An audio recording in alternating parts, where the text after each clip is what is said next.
Cindy is working on making it live for us. Oh, there we go. You're good to join the meeting. Good afternoon. I'd like to call this meeting to order. Please stand for the flag salute.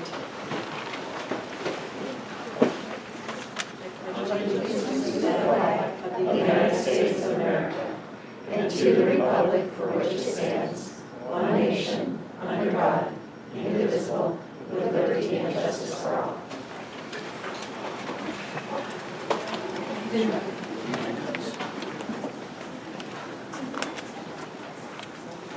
Well, on behalf of the board, I welcome all members of the audience to this afternoon's meeting, sorry.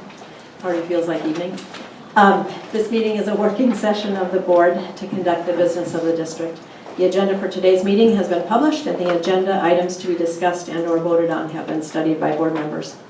I'll introduce the people on the dais here with me. To my far left is Recording Secretary Cindy Benson, Superintendent Larry Francois, board members Amy Cast, Sandy Hayes, Dawn McCravey, and Kimberly D'Angelo. I'm Janet Quinn, and I currently serve as president of the board. Agendas for this meeting, as well as minutes from our previous meeting, are available on the table at the back. If you are here to address the board on agenda items, please sign in on the clipboard that's available on the table with the agendas, and you'll have an opportunity near the beginning of the meeting to make your comments. Our first order of business this evening is Larry's superintendent report. Good afternoon, welcome back. Hope everyone enjoyed a restful holiday. I want to begin tonight by congratulating our 17 new National Board Certified teachers. Encouraging and supporting our teachers to gain National Board certification, sort of the gold standard of the teaching profession, is one of our district performance measures 2.2. So I just want to take a moment and recognize those folks individually. So we have Hakan Hassan from Canyon Park Junior High, Aaron Burke from Kokanee Elementary, Elena Coons from Kokanee, Carly Epler from West Hill, Ruth Krochmalny from Woodinville High School, Matt Lang from North Shore Junior High, Kirsten Lee from Skyview Junior High, Kristen McEwen from Kokanee, Elizabeth Mathot from Canyon Park Junior High, Darren Musey from Leota Junior High, Kelly Mezich from Frank Love, Alyssa Newhall from Canyon Park Junior High, Jeannie Schmidt from Inglemore High School, Jennifer Shibiyama from Canyon Park Junior High, Caitlin Vaught from Canyon Creek, Jessica Van Duzen from Shelton View, and William Weaver from Fernwood. So these teachers are also joined by 4 current National Board Certified teachers who renewed their certification this year, and 7 current National Board Certified teachers that we hired into the district from outside this past year. And that brings to 123 the number of National Board Certified teachers in North Shore, which is roughly 10% of our certificated staff, so something we should be very proud of. I know it's been a while, but I just want to recap some of the events I was able to participate in leading up to the holidays and winter break. So on December 11th, I had the opportunity to attend Timbercrest Junior High's production of Alice in Wonderland under the direction of Tim Hagerman, which was just an excellent production, and especially impressive for a junior high production. On December 13th, I attended the Santa Breakfast hosted at North Shore Junior High, and I just want to give my thanks and appreciation again to the North Shore and Woodinville Rotary Clubs, who are primarily responsible for that event. They hosted over 1,800 members of our community for breakfast, activities, Santa pictures, and then the kids walking away with a brand new winter coat, and that's just incredible. And then I went straight from there up to North Shore Baptist Church, where they had their toy shop set up. They provided activities and holiday gifts for over 325 families. When you walked into their church, it literally looked like a Toys R Us. There were so many toys and items of high interest to kids. Every parent had a personal shopper who worked with them and got the gifts selected and wrapped up while the kids were participating in other activities. And they just continue to be such wonderful and caring supporters of our family and our communities. On December 17th, some of you were able to join us here for the district holiday lunch at the Administration Center. It's always wonderful to enjoy a meal together with the Administrative Center staff and visiting and returning retirees, and we also collected a fair amount of food and cash to donate to Hopeland. On December 18th, I attended the Woodinville Chamber Holiday Luncheon, at which the Woodinville High School choirs, all three of them, under the direction of Kira Ringsdorf, provided holiday music, and that's always one of the highlights of the Chamber throughout the year, is to have that entertainment at their December luncheon. And that's always proud for me to be able to host them as well. On December 16th, I met with the West Hill PTA to discuss enrollment growth, our mitigation planning, and upcoming boundary process. So it was just an excellent meeting. Very sparsely attended, but the folks who were there were very informative and seemed to be real key communicators in the school. I want to congratulate again the Bothell High School football team under the direction of head coach Tom Bainter, who played in a nationally televised game against a powerhouse team from Florida on December 27th. And although they did not win, they did play a competitive game against a very good team, and they represented their school, our district, our community, and our state very well in the national spotlight.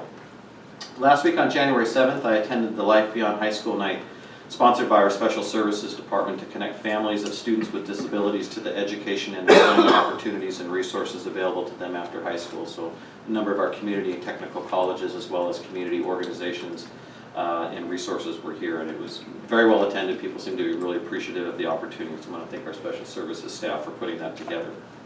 On January 8th, we had our first ATM of 2015, where we shared updates on our enrollment mitigation planning for 2015 to 17, including the opening of North Shore Primary Center next fall and the plan for which schools will be feeding the North Shore Primary Center, the EDTF process and the work around the boundary adjustment plan that will be released later this month, information on the upcoming boundary plan open houses, and then a communication plan for our principals and district administrators. So we're really trying to get them up to speed on the big reveal and release and news that we'll have coming at us at the end of the month. On January 6th and 9th, I had the opportunity to spend some time with Dr. Clayton Cook from the University of Washington and our 11 schools who are learning about and implementing positive behavioral interventions and support structures within their schools. Each school has done the very difficult but informative work of conducting staff surveys to truly surface their beliefs about school climate, about relationships with students, and the roles of the adults within the school to establish, build, and maintain a positive and supportive culture. And as you can imagine, there might be some things that come up in that don't necessarily square with what you may want to think of yourself as a staff or as a school community, and I appreciate their honesty and their ability and willingness to dive into those. And I especially want to acknowledge the work of the Kokanee staff under Principal Kathy Davis, who were kind of a model that shared some of their work. They're doing some very exceptional and powerful work to realign building culture, beliefs, and procedures to better support a school environment that promotes positive behavior and learning. So it's just really supportive of this work, and feel like it's really going to pay tremendous dividends for those schools and hopefully more schools in the future as we move forward. And finally, as most of you are aware, the 2015 legislative session began on Monday. This is scheduled to be a long 105-day session ending in late April, and of course there's been much speculation that the session will not conclude on time, and there will be special session or sessions to follow in the spring months as they continue to wrestle with meaty issues around budget and funding of McCleary and Initiative 1351, etc. I want to again thank the board members who were able to meet with our local legislators before the holidays to discuss the importance, issues of importance to us, including progress on the McCleary ruling and funding, compensation reform, the impacts of Initiative 1351, and the need for some time and space to continue to work on reform legislation that's already been adopted before we tackle even more reform legislation. And of course, in your briefing, you should have seen the letter that I sent to legislators last week, reiterating some of the major points that we discussed with our legislators. And I've received response from one who was very appreciative. So hopefully it'll pay off somewhere. It'll be some brain cell in the back of their mind that might liquefy at the right time in the session as they're making important decisions that affect us. That's it. Thank you, Larry. The North Shore School District Board of Directors has set aside a period of up to 60 minutes to receive updates and comments from association leaders and citizens from our community. The board expects speakers to address matters related to district operations, policies, procedures, and agenda items under consideration by the board. Comments should not make reference to any employee or representative from the district by name. If interested, there is a complaint process available through the Office of the Superintendent. Please note that because of the public governance process, the board may ask clarifying questions regarding topics not on the meeting's agenda, but will likely defer discussion to a future meeting if warranted, in order for staff to prepare any necessary background information for board members to review and for the benefit of any other parties who may have interest in the topic.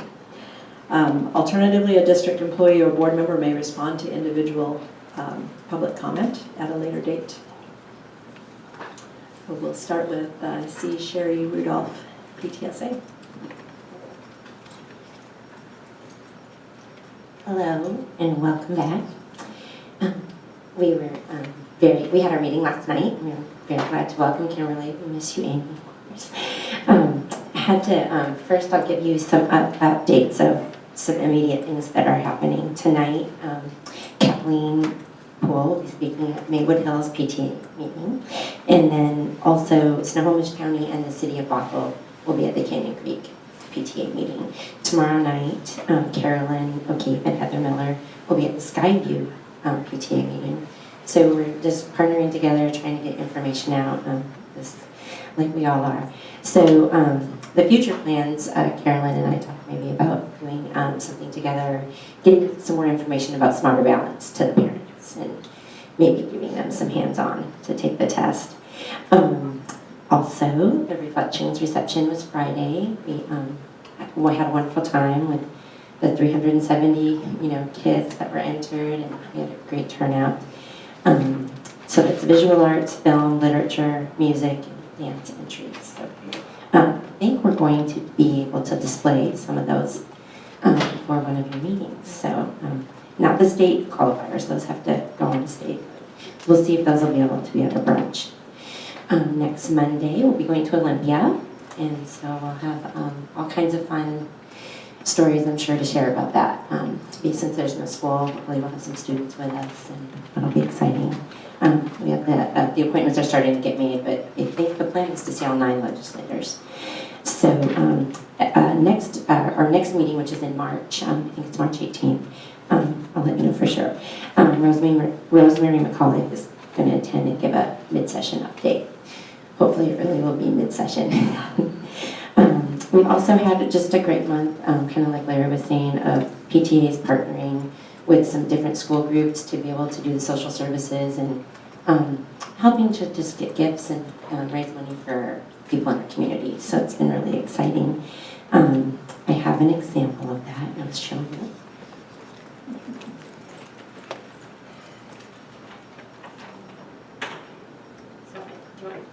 This is Principal John Stern.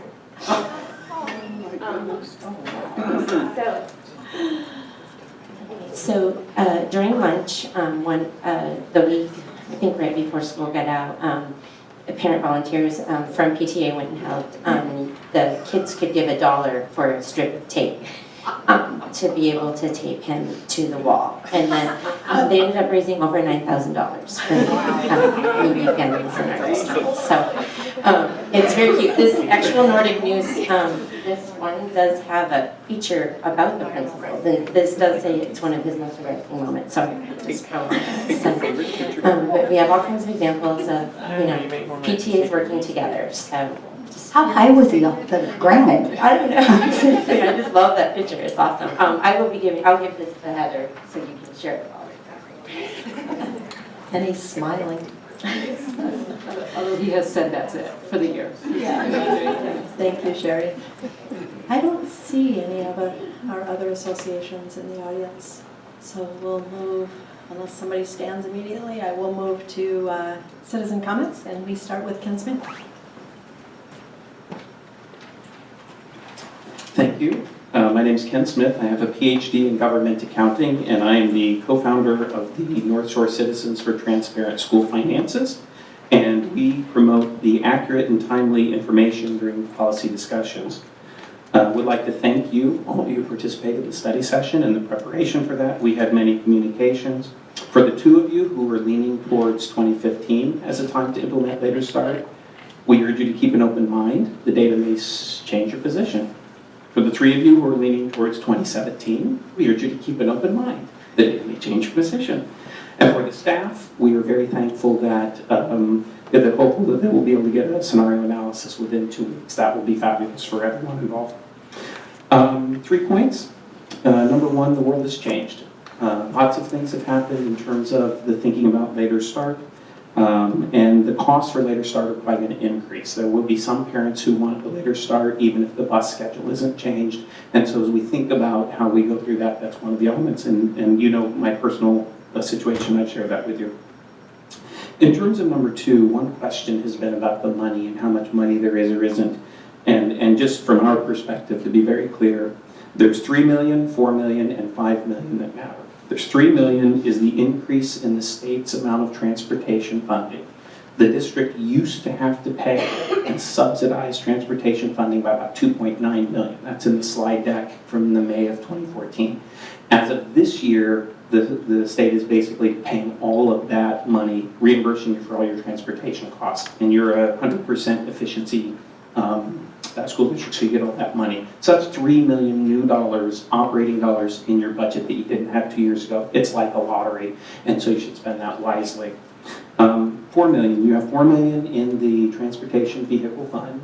That money is designated, restricted to buying buses, and that can buy quite a few buses. And you may need buses if you go to a different transportation. So you have that money, it's accessible now, and it's restricted to a purpose that you have. And then finally, you have $5 million in your rainy day fund, which is good, solid, prudent management. But if you had to get to some money in a short time and you have over $100 million in cash for a whole host of reasons, but you have that flexibility. So there's money there to do what you want to do in terms of late start. And then lastly, in terms of the modeling, the 2 tiers, I talked with the state OSPI, school public instruction superintendent. The most common model is a 2-tier bus schedule, where high school and junior high at 1 hour, and elementary at another, and given concerns about kids standing in the dark and other kinds of things, as the modeling is done, if that's feasible, I think that would be really useful.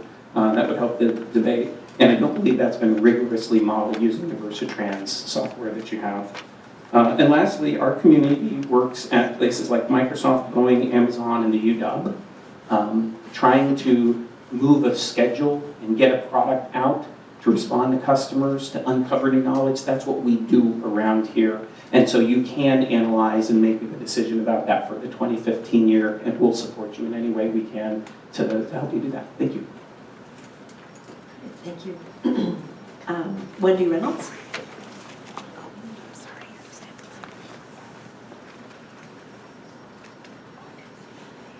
My name is Wendy Reynolds. I've been working with PALS for, I don't know, several years.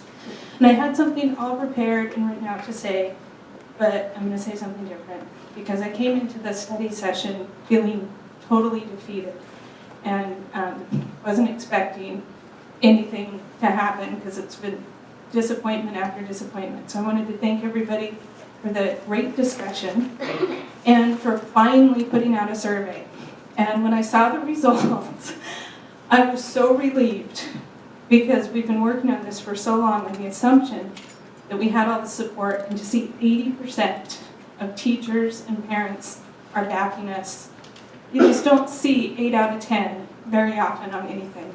So I want to thank you for the work and the discussion, and I really, really urge you to try and get this done as soon as possible. 2015, it can be done. It's complicated, but it can be done. If you wait till 2017, that's thousands of kids that it's just too late for. So please do what you can to get this done. Thanks. Thank you, Wendy. Elaine Fisher?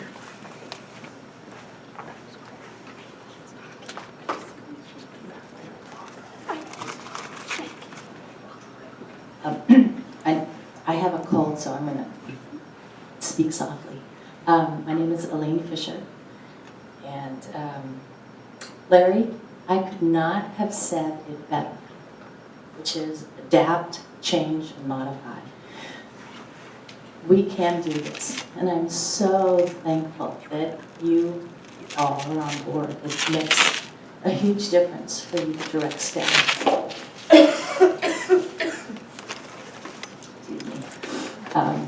The work that we've been doing with PALS, which is the Parent Advocates for a Later Start, I'm hoping you can build on that. We did provide, I think, a lot of really creative alternatives.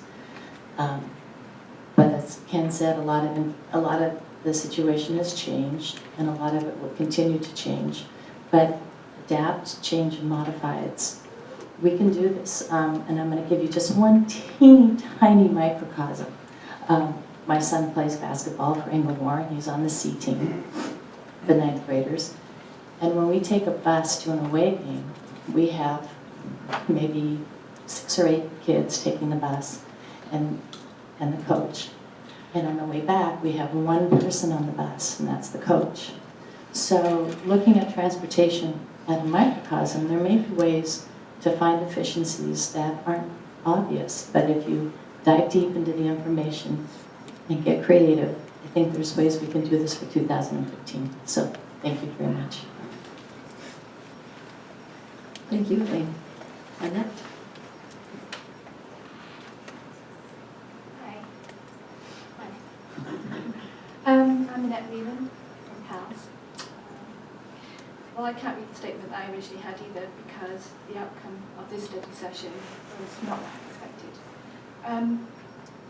I'm thankful that you as a board have listened to the community input from the survey on this important issue of later starts. I would further like to hear a clear directive, hopefully this evening, from the board to commit to working towards later start for high school as your main priority, preferably for 2015-2016. But really, I would really, from the heart, like to thank you for the time and effort you've all put in for becoming leaders in this issue. Thanks very much. Thank you, Annette. Sarah? I'll let you pronounce your last name. My name is Sarah Dripdahl, and I apologize for not being able to be at your study session. I had to be at work. I'm a cognitive psychologist. I teach psychology at the collegiate level, and I do research on memory. And I just wanted to affirm from neuropsychological perspective this issue of late start. I don't know if this came up in the study session, but adolescents phase shift. So literally their circadian clocks change.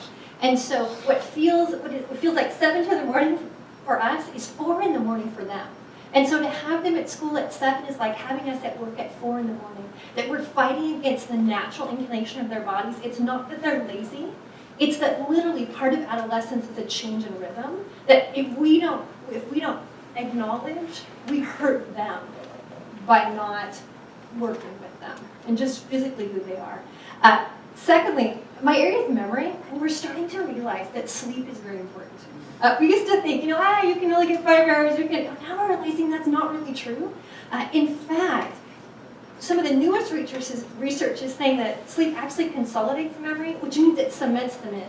So basically, without enough sleep, kids are learning in class and they're losing that by the next day. And so I think it's purposeless to send kids to school and not let that sink into their lives and hearts. It doesn't acknowledge what our teachers are doing, and it doesn't prepare them to come and work with me in college. And so I encourage you as soon as possible, I understand that there are real life issues to wrestle with. I thank you for doing it.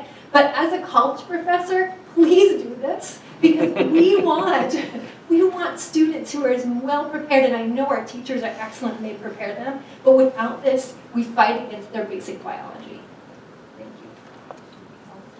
Thank you, Sarah. Deborah Shrupnik.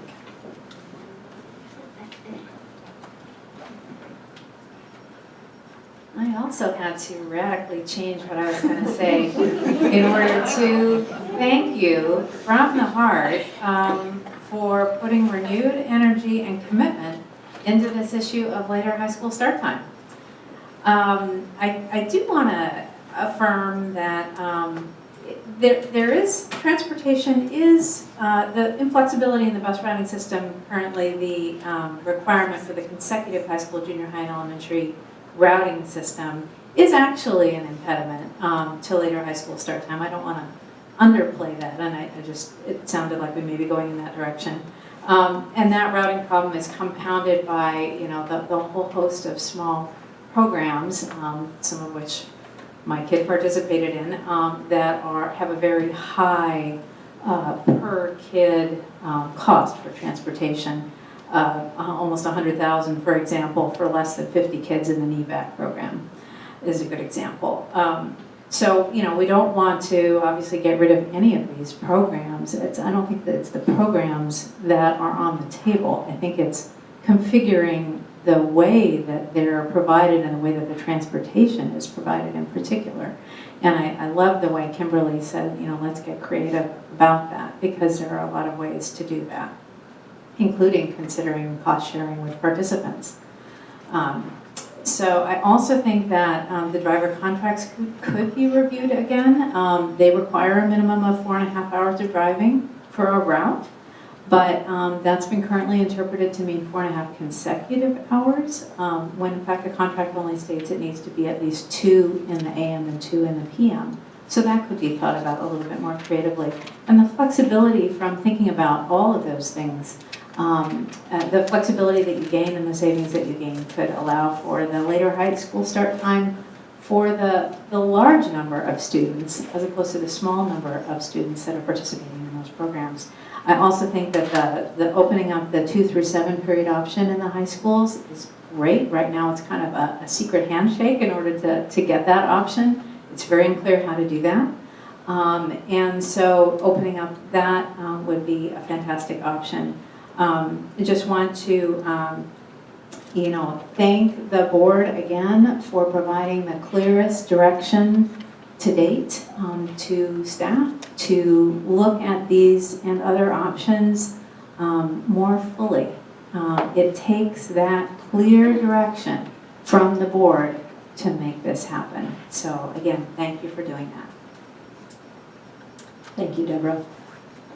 That does conclude our association and public comment section. We'll go on to the consent agenda. Is there a motion to approve? So moved. Second? Second. Oh, I'm sorry. And a third. I thought you asked for a second. I just heard, sorry. Strong support. Is there any discussion on the consent agenda? I do want to just call out the donations to Woodin and Woodmore and thank the Woodinville Rotary for their generous support of our community. I have a question, and this is on item 12 in the consent agenda about the hourly salary schedule adjustment. So just really quickly, yes. So just wondering, or Larry, you know this too. So with the adjustment of the minimum wage is affecting the salaries, and so is this something that we had figured in the budget beforehand? Is it a delta we need to make for the budget for 2015? That might be more of a Lydia question, or a Chris question. Or Doug. Or Doug. Or Doug. I'll still think about it. There we go. We love to talk to Doug. The adjustment of the minimum wage, the fact that it's going up in Washington was one of the drivers behind this. So we wanted to make sure that our lowest hourly wage was well above minimum wage. So that was a salient and key point in how we attacked this. So that was in our front thinking of what we were doing. So I'm just kind of wondering about the budget implications. Lydia's on her way up to answer that portion. Yeah, it's just, you know, in terms of if it's an adjustment to the budget, it was already factored in. It's pretty nominal in most situations, so Chris Brennigan actually did some research on what it would mean to the programs and has a bit of an impact on food service, their budget, but we think we'll be fine. Okay. And also we're having quite a challenge attracting food service substitutes into the district, so this will actually be beneficial in that regard. And at the end of the year, we still expect to be in the black in food service. Excellent, thank you. Custodial services, substitutes as well, which is why their rates have increased. Yep. Okay, thank you. Any other questions? Nope, seeing none, we'll call for a vote.